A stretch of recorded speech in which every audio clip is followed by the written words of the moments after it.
welcome to the What the What podcast. Yeah!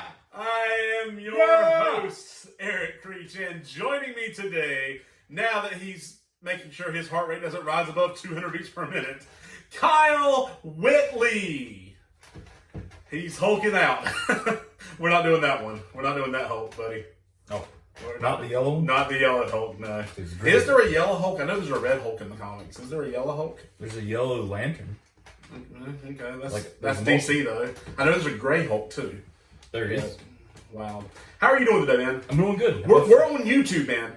This is going like live on YouTube. We have a new setup. We're actually sitting next to each other now instead of across from each other. I'm starting to look at Eric now. Yeah, we actually have to do some. I actually have to pay attention. I can't be on my phone the whole time because, well, you have my phone. I do. So we're recording with my phone today. Exactly. We're going to improve this setup, folks. We're going to work on this, and it's going to get better. But, we're in the process of getting a more permanent studio put together. We are. It's coming along nice.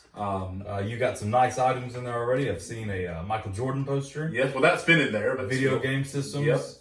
Funko Pops. Funko Pops. I got my Green Ranger last week, by the way, and he is awesome. And I won Becky Lynch at our Royal Rumble party Sunday night. You won the man. The man, Becky Lynch. And Rickie won the other man, Ric Flair. Ric Flair. You know, because to be the man, you've got to beat the man. That's how it goes.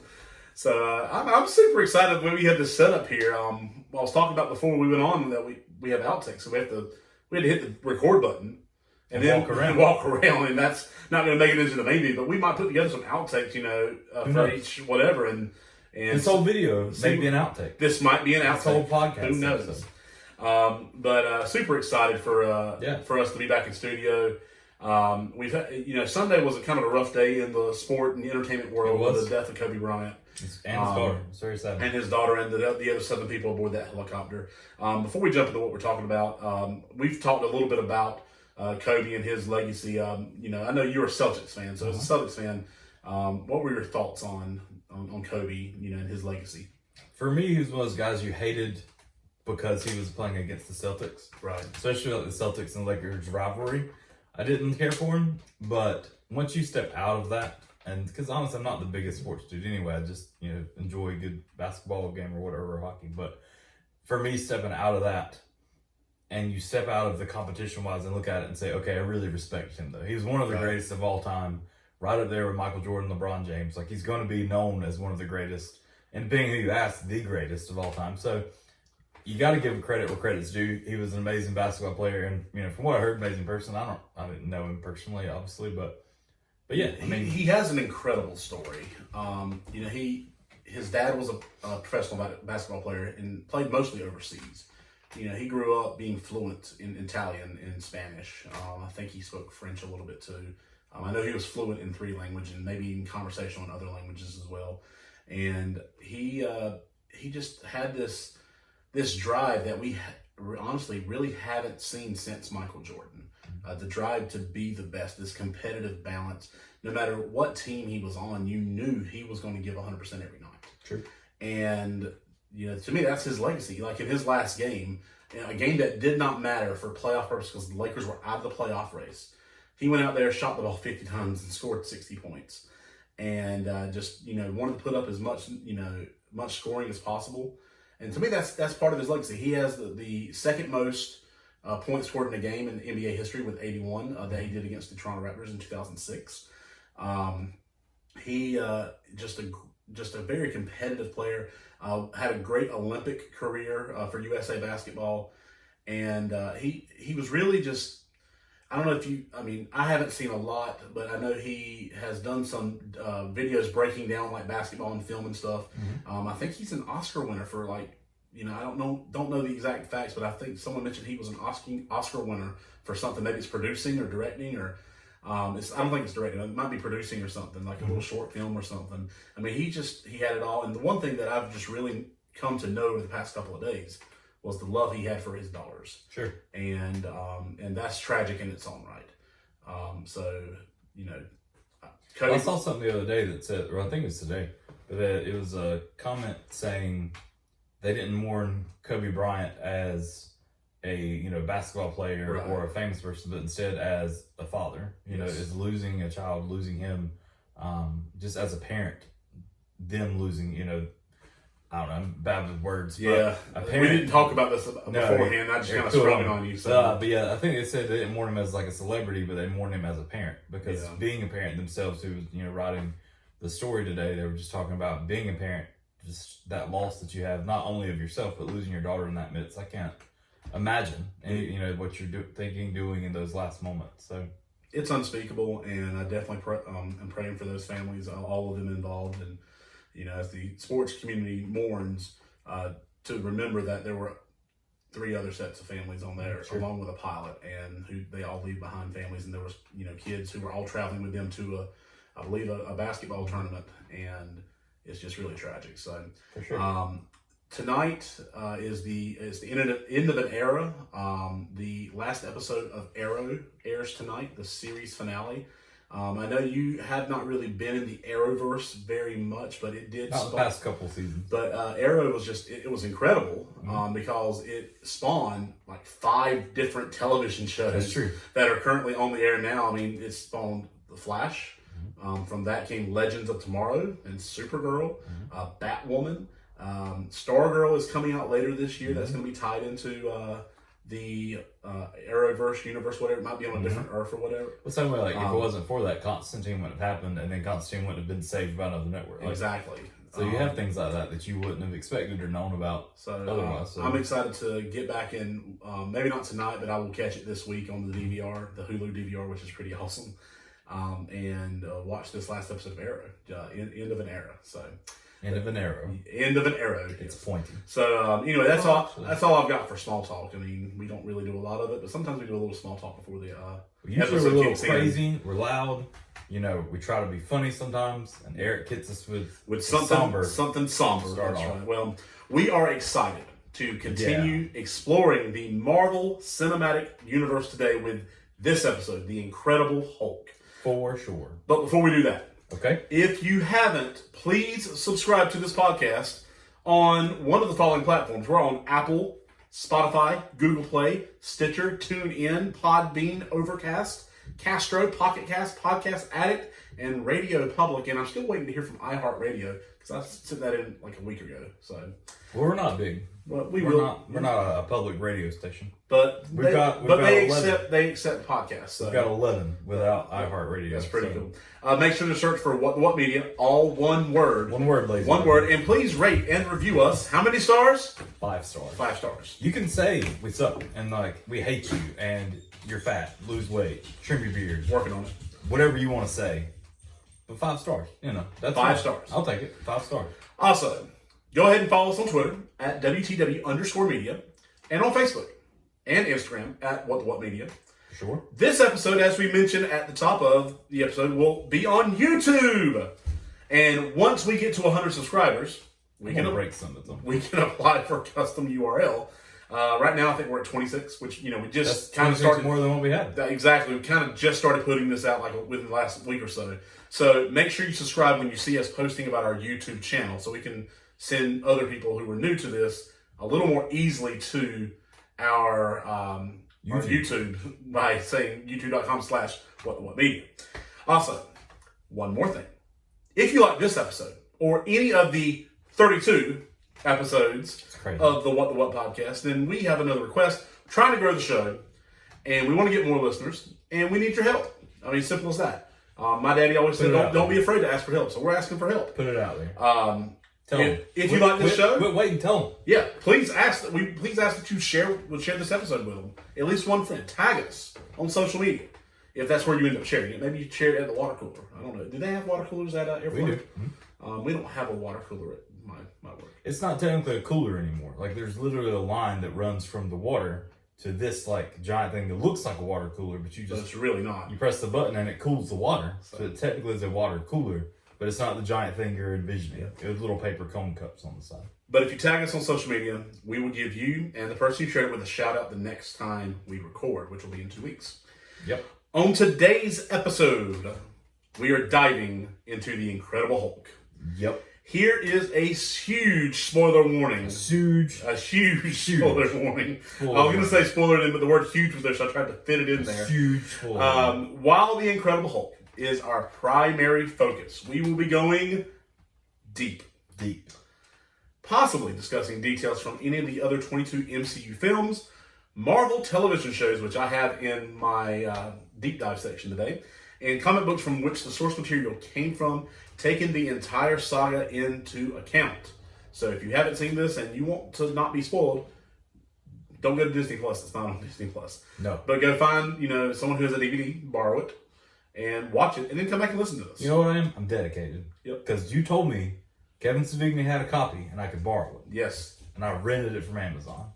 I spent $4, ladies and gentlemen. To review this show. Some of you would say it was $4 wasted. I would. Some of you would say that, I could have bought something like a 4 for $4 at Wendy's and had a better time that night staring at a blank wall. You can go 2 for $5 at Wendy's now. But we're talking about $4. That's so true. We're talking about $5. That's true.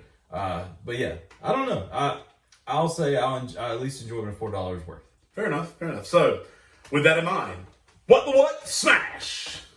That was good. Yeah, I thought so. We're going to jump into our basic. If you would have actually smashed like. But these. By the way, before we want to thank Kevin Savigny for donating his Ragnarok Hulk, Avengers Endgame Hulk, Professor Hulk, and then Hulkbuster from Avengers Age of Ultron. I think the Savignys are big Hulk fans. They are. Well, I mean, he's a big Funko Marvel fan. He's got. I need to take a picture and show it to you tomorrow because he's got a ton of Funkos on his piano at work. So what you're telling me is we need to take all of his stuff. That's what I'm. And put it. That's in what our I'm going to end studio. up doing. Rickie has an Iron Man that he won at the Royal That's Rumble true. one year, so I'm going to take that for when we do Iron Man 2 next month. Mm-hmm. But yeah, so thank Start you, Kevin. grabbing and stealing these from Kevin and be like, oh, I forgot to bring Yeah, I it. forgot to bring this While I one. had it, can I bring the other one home? Yeah, so thank you, Kevin, for lending those out Thank to you, us. sir. The Incredible Hulk is a 2008 American superhero film based on the Marvel Comics character The Hulk, produced by Marvel Studios and distributed by Universal Pictures. It is the second film in the Marvel Cinematic Universe, thus why we're doing this episode second. The film was directed by Louis Leterrier, and I know I butchered that last name, but I couldn't find a pronunciation online, so whatever. With a screenplay by Zach Penn. Stars Edward Norton as Bruce Banner. You're getting loud. You know how loud you just got? That was really loud. That the springs underneath this table vibrating. Edward Norton as Bruce Banner, alongside Liv Tyler, Tim Roth, Tim Blake Nelson, Ty Burrell, and William Hurt. After the mixed reception to the 2003 film Hulk, Marvel Studios reacquired the rights to the character. The director who had expressed interest in directing Iron Man was brought on board, and the work began on the script that would be much closer to the comics and the 1978 television series of the same name. In April 2007, Edward Norton was hired to portray Banner, and he also rewrote the screenplay in order to distance itself from the 2003 film, and it can establish its own identity as a reboot, although he would go uncredited for his writing. The filming mostly took place in Toronto from July to November 2007, and over 700 visual effects shots were created in post-production using a combination of motion capture and computer-generated imagery to complete the film. Some basic info for you. That's a mouthful. It was a mouthful. Tons of it. What happened in this film? Should I tell them? I mean, if you haven't watched it, you're probably not going to. Yeah, so... You didn't even watch the whole thing. I really didn't. I've seen it before, but I didn't go back and rewatch it because, why? I know. No. I spent $4. $4. And you didn't even watch it. I'll reimburse you or take it out of the what account, pay for the one that we hosting. have. Yeah, exactly. So in the movie at Culver University in Virginia, General Thaddeus Thunderbolt Ross, great nickname. Can you name your kid that? I might Maybe name, have one. yeah, I might name my kid Thaddeus or Or Thunderbolt. just Thunderbolt. That's I like a that great one name. better. Or you can do it Thunder Lips, like yes. from Rocky. But They have twins, Thunderbolt and Thunder Lips. They're destined to be superheroes. They are at that point. One's going to probably be a villain. That's fine. Yeah, maybe both. They're both villains, actually. So. Thunderbolt Ross meets with Dr. Bruce Banner, the colleague and boyfriend of his daughter Betty, regarding an experiment that Ross claims is meant to make humans immune to gamma radiation. The experiment, part of a World War II era super soldier program that Ross hopes to recreate, fails. Who could that have been? What was that superhero? I don't know. It's probably might have been military related. Oh. I bet he was a captain. Of what country? I think America. But that experiment fails, and the exposure to gamma radiation causes Banner to transform into the Hulk for brief periods of time, whenever his heart rate rises above 200 beats per minute. The Hulk destroys the lab, surrounding area, killing several people inside, injuring the General and Betty along with others outside, and he becomes a fugitive from the U.S. military and Ross in particular, who wants to weaponize the Hulk. 5 years later, he works at a bottling factory, Banner, in Rio de Janeiro, Brazil, while searching for a cure for his condition. And on the internet, he anonymously collaborates with a colleague known only as Mr. Blue. He's learning yoga to keep control, and he's not transformed in 5 months. They even have a little counter on the screen, last transformation or last, incident or whatever. After Banner cuts his finger, a drop of his blood falls into a bottle, which is eventually ingested by an elderly consumer in Milwaukee, Wisconsin, played by who? Mr. Stanley, folks. Giving him gamma sickness. Using that bottle to track down Banner, Ross sends a special force team led by Emil Blonsky to capture him. Banner transforms into the Hulk, defeats Blonsky's team, and after Ross explains how Banner became the Hulk, Blonsky agrees to be injected with a small amount of a similar serum, which gives him enhanced speed, strength, agility, healing, but also begins to deform his skeleton and impairs his judgment. Banner returns to Culver University, reunites with Betty. He's attacked a second time, and again, that causes him to transform into the Hulk. The ensuing battle outside the university proves futile for Ross's forces, and they retreat. Though Blonsky, whose sanity is faltering, attacks and mocks the Hulk. The Hulk severely injures Blonsky, and he flees with Betty. After he reverts back to Banner, they go on the run. Banner contacts this Mr. Blue, who urges them to meet him in New York City. This is actually the cellular biologist Dr. Samuel Stearns. And he tells Banner he's developed a possible antidote to Banner's condition. But after a successful test, he warns Banner that the antidote may only reverse each individual transformation. Stern reveals that he has synthesized Banner's blood samples, which Banner sent from Brazil, into a large supply with the intention of applying its limitless potential to medicine. Fearful of the Hulk's power falling into the military's hands, Banner wishes to destroy the blood supply. Blonsky, who again took that other serum, he has recovered. They thought he was going to die. He is fully recovered. He joins Ross's forces for a third attempt to take Banner into custody. They succeed, and Bruce Banner and Betty are taken away in a helicopter. Blonsky stays behind, and he orders Stearns to inject him with Banner's blood as he covets the Hulk's power. Don't try that. Yeah, don't inject yourself. Don't inject with anyone else's blood. That's gross and very unsanitary. This experiment mutates Blonsky into Abomination, which is a fantastic name for... That can be your third child. Third child. Thunderlips, Thunderbolt, and Abomination. Yeah. A creature with size and strength surpassing that of the Hulk. He attacks Stearns, who gets some of Banner's blood in a cut on his forehead, causing him to begin mutating as well, in a thread that we have not yet picked up on in the MCU. It's coming. It's coming, I hope. In his new monstrous form, Blonsky rampages through Harlem. Realizing that the Hulk is the only one who can stop Blonsky, Banner convinces Ross to release him. He jumps from Ross's helicopter, transforms after hitting the ground, and after a battle throughout Harlem, the Hulk defeats Blonsky by nearly strangling him to death with a chain, but spares his life upon hearing Betty's plea, and he leaves Blonsky for Ross and his forces to arrest. After having a peaceful moment with Betty, Hulk flees New York.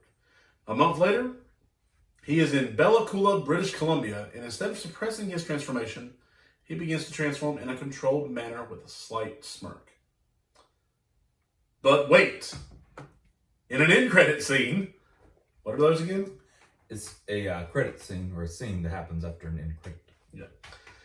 In an end credit scene, Tony Stark approaches Ross at a local bar and informs him that a team, a little grouping, a collective unit, is being put together. Might as well.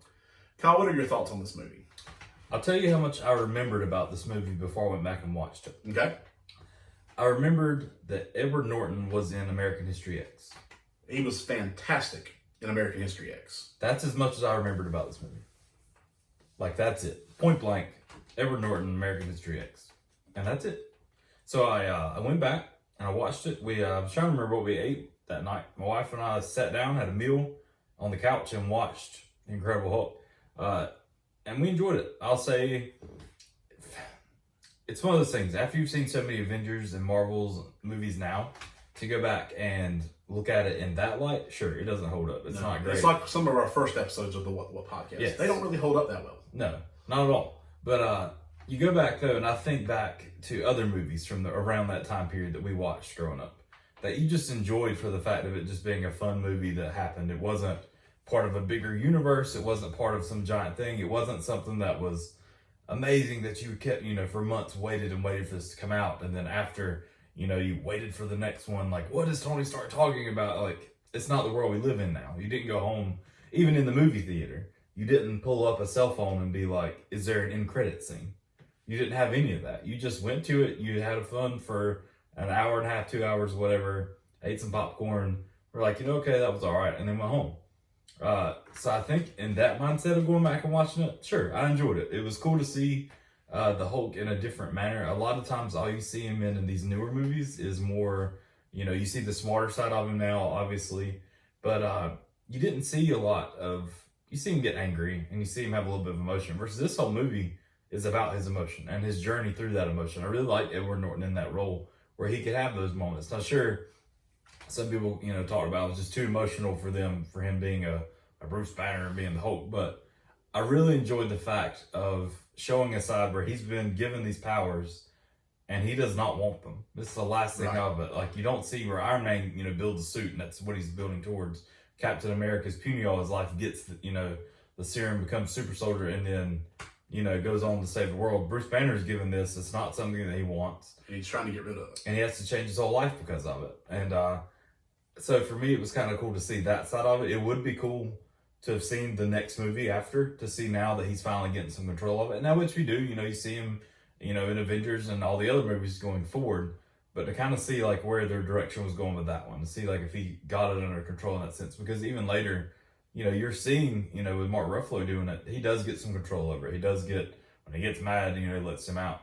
But I don't know, it's cool to see, like, and I like Mark Ruffalo. We'll talk about that probably a little bit later. A little bit. But for me, I just enjoyed it for what it was. Like I said, it's not something I really care to go see again. And it's not something, I can go out and buy now that I've seen it. But I think the same way about, I'm a big Fast and Furious fan. Are they great movies? No, not in a long shot. But it's something fun. Yeah, like it's some fun thing to watch and be a part of. And honestly, for me too, to go back and see it now versus seeing it back then, I'm looking for all these little hidden things that even back then in 2008, they're already thinking about throwing in there. These little clips and little, just tiny little things thrown in there, especially even the very beginning, just all the little like Easter eggs thrown in and the whole like little changing sequence. There's a lot there. And just little things throughout the rest of the movie that you're like, oh, I caught that, or oh, this, or oh, that. Even Erica turned to me at one point where he's trying to find some clothes to wear, and she like found the biggest pants she could, and he was like, purple? Really? No, I got past. And like Erica turned and looked at me and kind of laughed, and she was like, oh, they did that.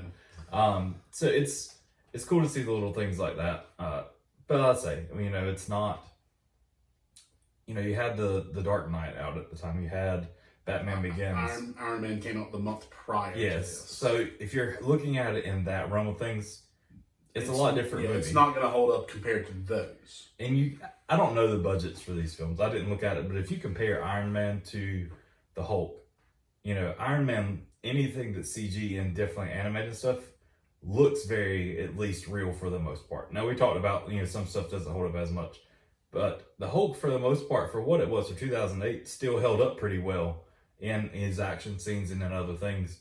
But I don't know. It's hard to compare. It's definitely not. It's probably one of the lowest ranked Marvel movies of all time. I was going to say, I mentioned when we did Iron Man that I ranked all the MCU movies prior to seeing Avengers Endgame. So this list does not have Avengers Endgame or Spider-Man Far From Home.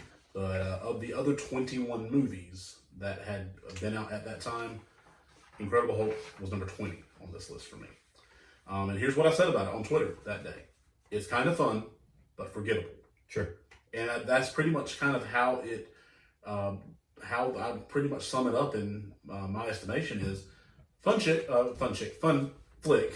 You and your words today. I know, I'm not very good with my wordplay today. It's a fun movie. I enjoyed watching it whenever I did watch it originally. But it's forgettable. Even in the MCU, other than Thunderbolt Ross, who comes back in Civil War and a couple other things, and will be a part of the Falcon and the Winter Soldier. Black Widow coming out in May.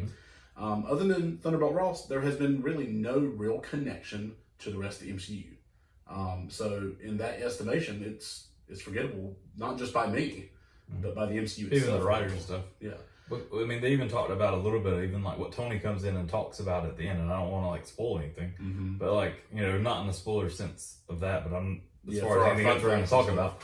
But even some of that doesn't hold up. No. Like his whole conversation, the first end credit scene that he came in and talked about, doesn't hold up now. Yeah. And I feel like too, though, it's cool to see that even they could have gone with it. Not necessarily that scene, but like this movie still, they could have gone with the things and the thing, like the way it played out. They could have continued it on further into the actual universe. But just to see it now and think back to all that they were going through and planning farther ahead at this point, to know he's first, he's next, you know, and all the things that come from that, you know. I don't think that was really in play then. Because these movies were filmed around the same time. They came out within a month of each other.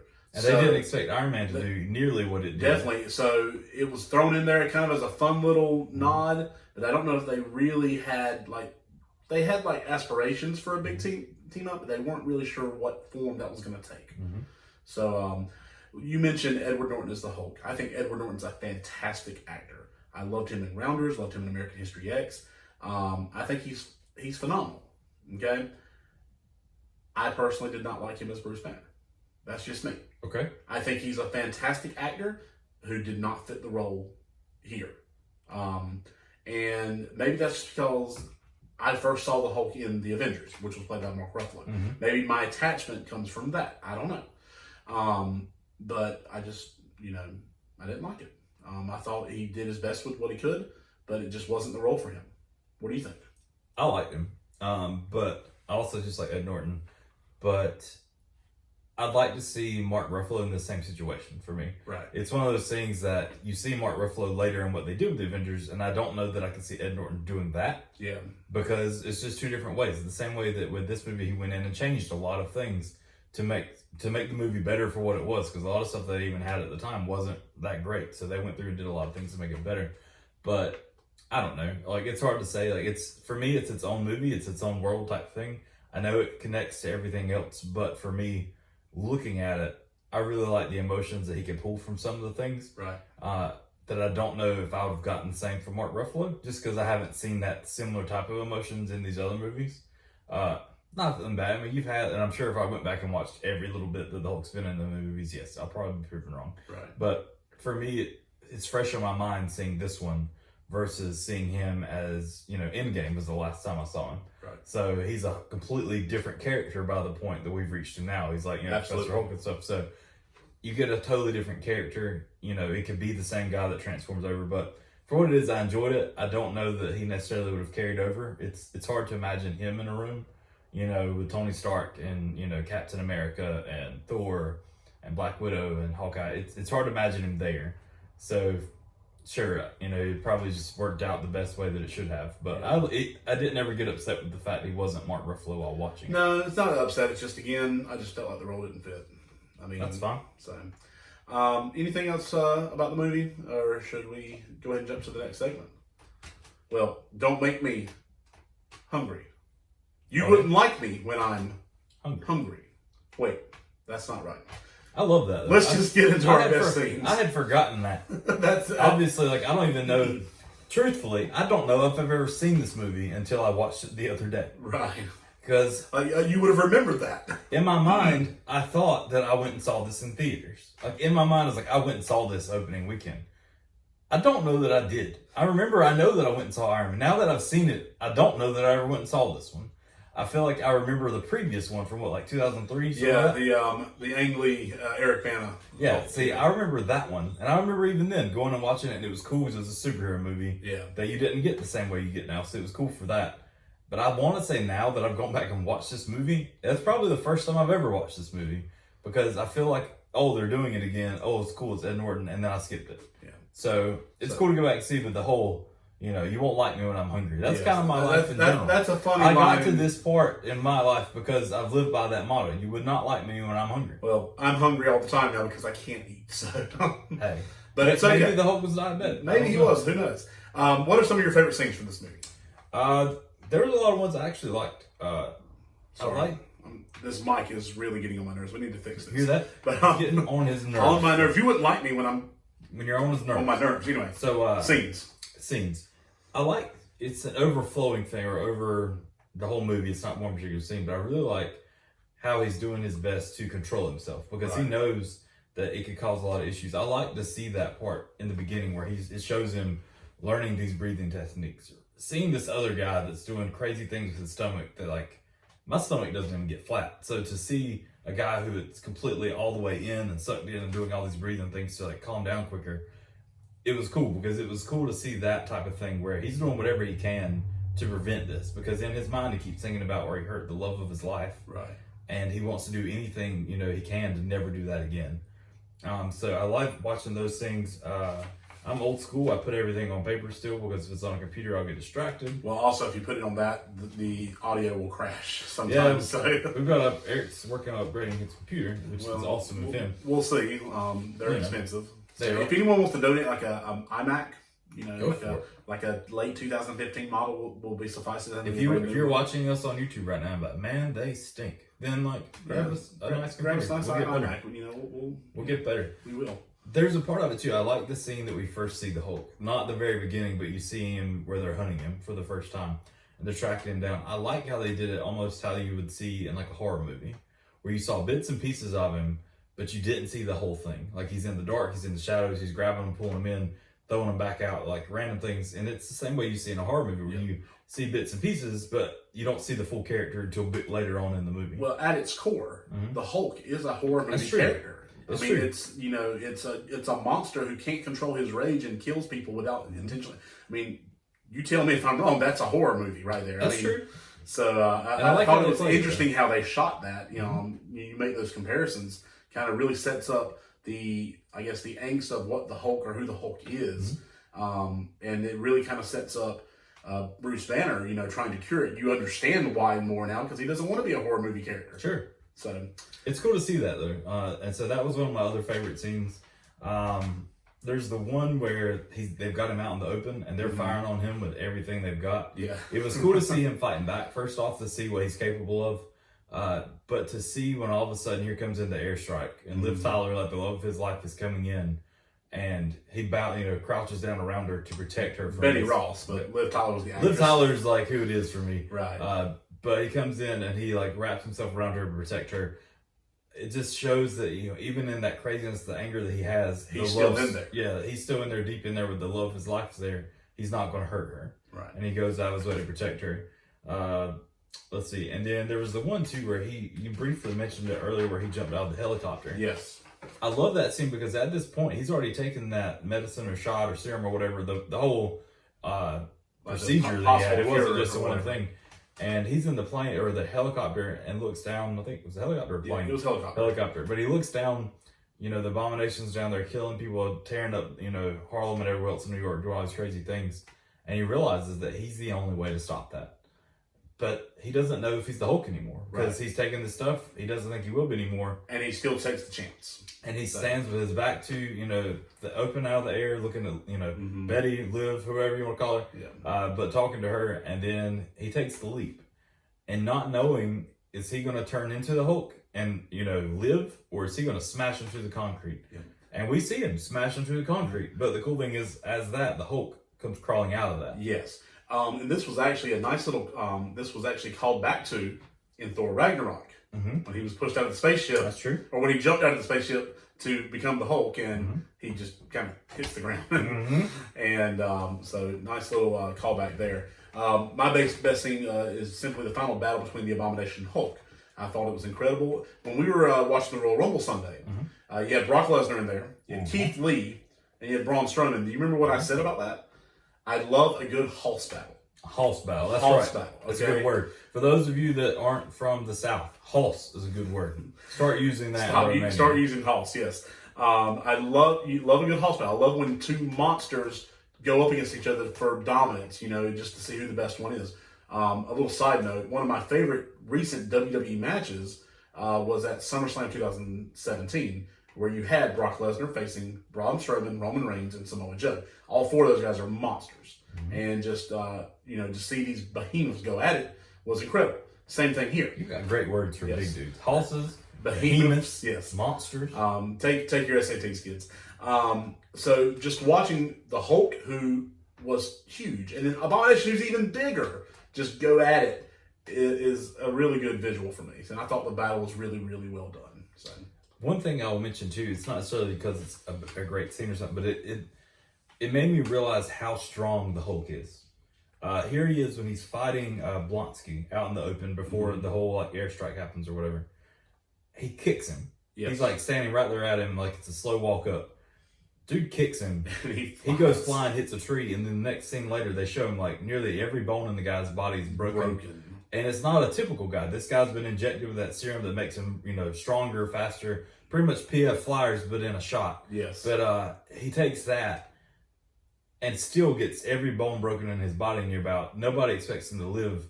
Even the general comes in, they want to show him or talk to him about that, and he said, does anybody know the next in kin? Yeah, because they're going to call him, and he's standing there perfect, ready to go. I'm good to go, man. Good to go. I thought that scene where Hulk comes up and just kicks him, just a little kick, and then he just goes flying, was incredible. Well, it made me think, though, like, here's this guy in this serum, I say serum, but super strong. He's been, extra stuff given, and it was just a simple kick, and that happened. It made me think to all the other movies when you see Hulk in action. Think about when he grabs Loki by the feet and is smashing Loki back and forth.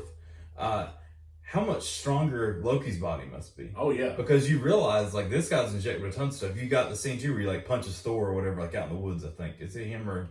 Yeah. Yeah, I think it's him. But there's other scenes, too. But just to think how powerful the Hulk is, and even how powerful the rest of the cast is later. To be able to take it. To see how they that's Loki succinctly pointed out, I am God. I will not be... Yeah. And then he gets ragdolled. But... puny God. But to see, like, he technically, if he had been a human, all of his bones would have easily been broken. Definitely. I imagine he just been snapped in half at that point, but it didn't work out. But that's what stood out to me. Yeah, so that's all I got for best scene. Yeah, so here's something interesting. Possible gamma sickness, I have to say. Okay. Milwaukee. Man drank one of those Guarana? I don't know. Urana? Yeah, that works. You wrote it. Guess that had a little more kick in it than he was looking for. In every episode from the Running the Infinity Gauntlet series, we will take a deeper look at one of the elements that plays an important role in the movie and in the entire saga. So, with that in mind, Eric, let's take a trip down to the Avengers compound. Nice. And how about you teach us what we need to know about gamma radiation in the MCU? All right, so gamma radiation is a type of radiation being tested by Bruce Banner when he was exposed, turning him into the Hulk. Mm-hmm. Bruce Banner experimented with gamma radiation in hopes of making soldiers immune to radiation poisoning, as per his agreement with Thaddeus Ross, and he accidentally turns himself into the Hulk in the process. So that is seen several times throughout the series. In the Avengers, the Tesseract was mentioned to emit traces of gamma radiation, leading to the recruitment of Bruce Banner. That's how he gets involved in that movie, to assist in finding it. When Tony Stark and Banner discuss their relative handicap, so to speak, Stark cites that the Hulk saved Banner's life because any other human would have died absorbing that much gamma radiation. Gamma radiation was also emitted from the complete set of Infinity Stones when activated, as noted by Bruce Banner in Avengers Endgame. He says it's mostly gamma.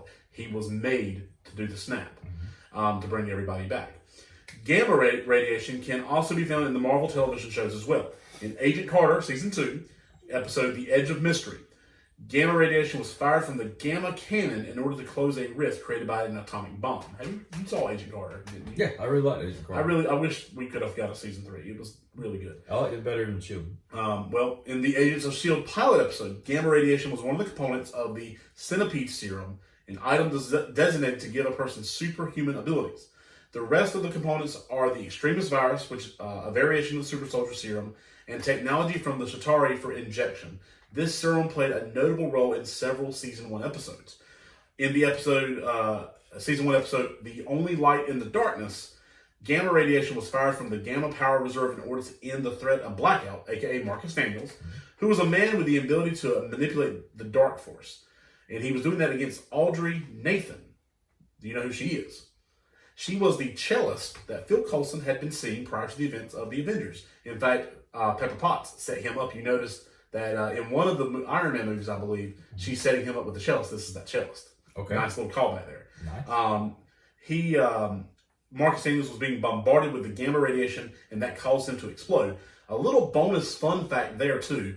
The actor who played Blackout, Marcus Daniels, the actor's name is Patrick Brennan. He made a cameo in Captain Marvel where Nick Fury and Carol Danvers were talking in the bar.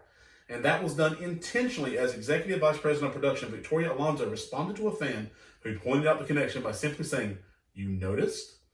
This tied Captain Marvel in with Agents of S.H.I.E.L.D. Season 1 and fleshed out that backstory of this one-off villain just a little more. So, the smell of stale beer and defeat. You know, I hate to say I told you so, Kyle, but that Super Soldier program was put on ice for a reason.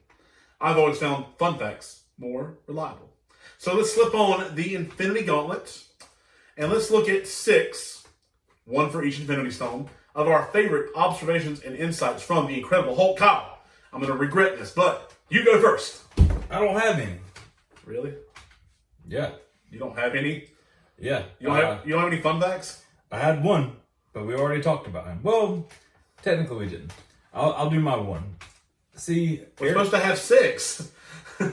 We've got 5. Yeah, but I mean, I'll make this one. Number 6. Ed Norton, Mark Ruffalo. So we talked about it earlier, you know, as far as who we liked better. But the question is, what happened where Ed Norton ended up here, never came back, and then Mark Ruffalo joined the gang and ran off over here? So there's a couple of reasons behind that, or at least been said anyway. There was said, you know, that he wanted more money and that they didn't want to do that. There's probably a little bit of truth in all of this, so I'm just going to throw them all out there and you just take it for what it is. There was also the part of he didn't like where they were heading with all the characters. He didn't necessarily, or not even his side, the studio side of didn't think he would play well with a big group of a cast. Right. Other than just himself. I didn't think that would work out well. And then there's the other side of it too, where he even said that he didn't want to, latch on to something that was going to last for so long because there was other things he wanted to do in his career. And, if you're going to say you're going to do a superhero movie, especially with something as big as what the Avengers and Marvel is now, you could be, tagging along for something for decades at this point. Definitely. So, and you have to take that risk as an actor. Is that what you really want to do? And so he decided he didn't. There were things too, I read that he had said, I won't even say the last couple of years, where he came out and said again that he really liked the way that Christopher Nolan did Batman. And he was hoping to continue that on with the Hulk, to have kind of a series too, to see more. You had the beginning of how he kind of became the Hulk, and you were just kind of getting into the point of him controlling the Hulk at least a little bit, and then it was gone. So he did have that kind of hopes. He didn't really like where they were heading. I'm sure you're out there like, what about this, or that's not true, or blah, blah, blah. Like, it's all a mixture. Like, there's multiple things that have been reported. So if I have to see it, if you got multiple sides talking about it, there's probably a mixture, a little bit of all of that compiled into one. But that's kind of where I was at. But fun facts, typically I'm better about fun facts, but this movie just doesn't have a ton. Not a lot of fun facts. And, well, so, you can read mine. I mean, you have them on your sheet, right? I do, but you did the hard research. That's okay, but I like the back and forth. So we'll let that be number 1. I'm going to read this first number 1 on my sheet here. So that's actually number 2. Obviously, the one actually attached to Ed Norton's body when he's playing Bruce Banner is Ed Norton's own face. That's true. But unlike in Ang Lee's Hulk and every subsequent appearance by Mark Ruffalo's Hulk, the actual Hulk's face wasn't modeled on the actor playing Banner. Typically, the process for rendering Hulk took the starring actor and used motion capture to get Hulk's expressions while also making him look vaguely familiar. But because Ed Norton hadn't been cast when the effects work kicked off, the team from Rhythm and Hughes could not scan his face. So instead, they turned to celebrated Hulk artist Mike Deodato on the suggestion of the director. You can read number 2. I will say, just to add that briefly, I actually like the way the Hulk looked in this movie compared to the first one. Right. And I like how Mark Ruffalo's does resemble him and everything else. But it was cool to see, if you're going to put something out there, it did resemble the comics. Like, it looked like something that could have come out in the comics. And of course, he's looked multiple ways in the comic books. Mm-hmm. But I don't know. I like the way he actually looked in this movie. So this will be number 3. But number 3. Listed as number 2. The Hulk movies have paid homage. I thought it was homage. Homogenous to the movies and TV. Maybe it is homage. Who knows? That's your 4th child, homage. Yes.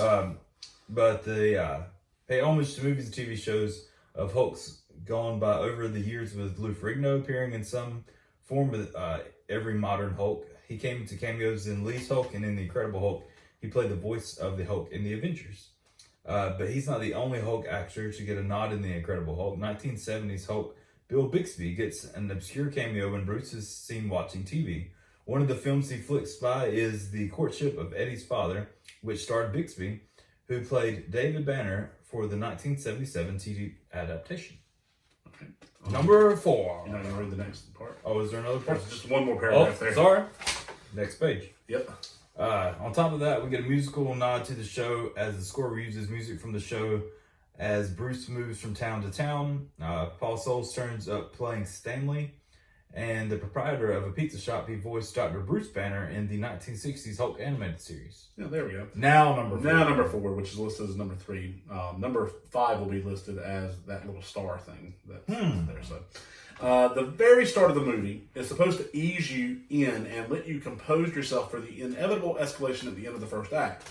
In particular, the opening credits should be a fairly easy ride that you don't have to pay much attention to. Not here, though. On top of the fact that we see a retelling of Banner's Hulk origin to retcon the one in Ang Lee's Hulk, there are some notable Easter eggs in there. For a start, the sequence uses the same X-ray shots of Banner's gamma irradiated skull that was used in the 1978 series. The credits also own the Danger, or D in parentheses, Anger clip to that show, and the Banner's green eyes are also a nod to Bill Bixby's version of that character. There's also a nod to Tony Stark. You ever heard of that guy? Yes. As we see the blueprint for the Sonic cannon that appears later in the film, they're credited to Stark Industries. Who knew? Who else? Number 6. Number 5. No, 5. Number 5. In a world. Number 5. I keep looking up because we have a light above our camera, and Yes. I go blind every time I look down. Yes. So number 5. One of the less surprising cuts. Yeah, that's what that Yeah, word that's says. it. Yep, cuts. Came when the studio opted not to use a sequence that sees Bruce Banner head to the Arctic to commit suicide. It's the same sequence that Mark Ruffalo's Banner refers to as his lowest point in the Avengers, but it was clearly never going to fly in a PG-13 with a family audience. Unfortunately, that robbed us of Captain America cameo too. The sequence has been described in detail from cut material and saw Banner in a truck driving through to the Arctic. He tells the driver to stop, gets out, and then attempts to kill himself with a pistol. Inevitably, it doesn't work as his arm won't allow him to shoot himself before he transforms into the Hulk. At that point, he would have smashed the ground, breaking into icebergs, revealing the frozen body of Captain America. He also gets another cameo in the film as a portrait of him as seen in General Ross's office, which changes the Civil War story. When you think about it, Ross was willing to imprison his idol. I did see there on YouTube, you can go and actually see this clip. Yes. They did put it out there.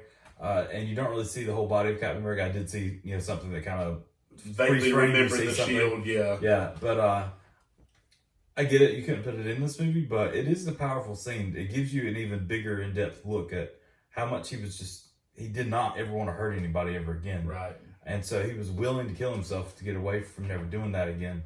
I'm not promoting that by any means, but at the same time, to see the full emotional range that he went through because of this, I don't know, it improved, I don't want to say improved the movie, but like, you going and see this, you just get it even deeper respect. It's a deeper emotional scene there. So yeah.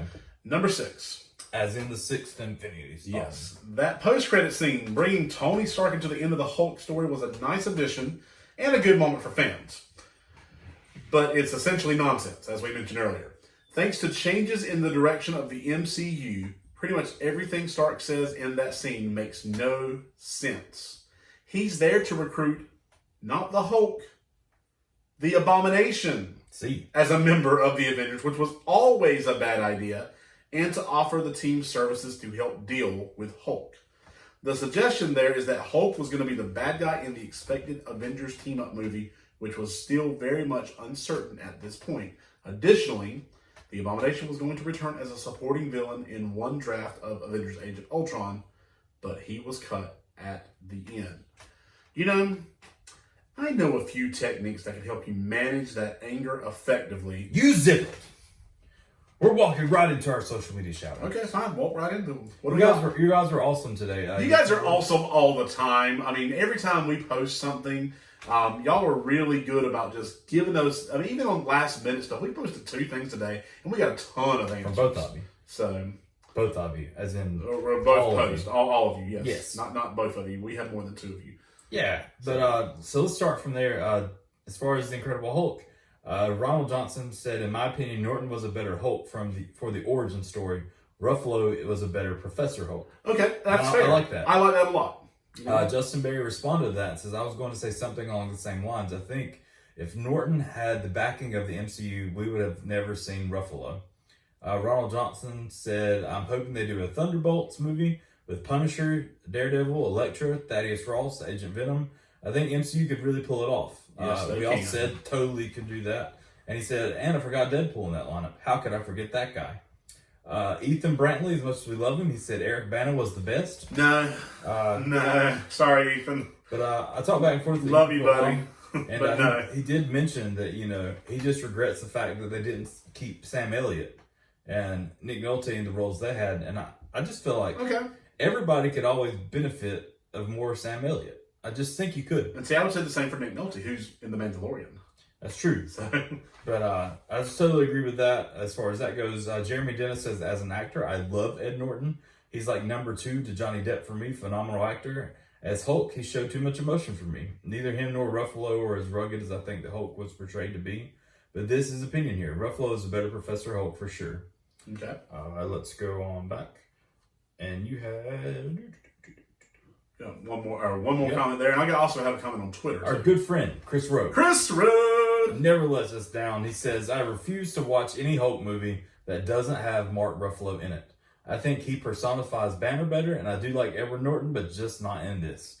So, and honestly, that verifies or makes me think even more so that I never saw this movie in theaters. Because if I did, I would have seen it with Chris. Because it came out roughly, right out of high school for a couple of years, I guess. But 3 years after you graduated. But still, we would have gone and seen this together. Right. So if we didn't see it, if he's not seen it, then I definitely didn't see it then. The one comment we got on Twitter from Hunter. Hunter, by the way, Hunter Batten. Hunter Batten. He's doing us a really great favor for one of our episodes, maybe even 2 of our episodes coming up in March.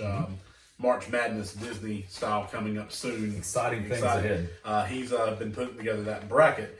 He says this 4-word phrase here to describe the Incredible Hulk. It's mostly a turd. That's a good phrase. Can we go back and delete everything we've said? And just sum it up with that. At this point, all 52 minutes. At this point, we've been talking almost 53 minutes. Can we just go back to the beginning and say, yo, what the what? Yo, yeah. Hunter Batten summed it up with, this movie is mostly a turd. And we could have saved you all some time. We could have saved us some time. We could have jumped into our next episode that we're recording tonight. Really, we're excited about that. I've got a headache from staring at the light. We should have just stopped. I know. Well, Hunter, we should have gotten you much We should have started with you, buddy. So thank you. And thank all of you for jumping in with your social media comments this week again. WTW_ on Twitter and What Media in Facebook and Instagram. We really appreciate it. All right, friends. A big thank you to Rickie Liles and Tim Hutchinson, our wonderful and irreplaceable producer and researcher. We hope that you enjoyed this discussion as much as we did, and that you're as pumped for the rest of this journey into the MCU films. Next month, we're going to be covering Iron Man 2. And next week, we're discussing our favorite love songs. I'm excited for that. Feels like the first time. It is. It's the first time we've ever talked about this. Yep. So until next time, a simplification, but yes, we decided to dust it off and give it another go, aiming to create a better podcast. Kyle's work was very early phase. It wasn't even pop culture application. He thought he was working on Beards and Boost. I would have never told him what the project really was. But he was so sure of what he was onto that he tested it on himself. And something went very wrong, or it went very right. As far as I'm concerned, this man's whole body is property of the What the What podcast. Stay as cool as the other side of the pillow. We love and you. We will see you next week. What the what? Bye.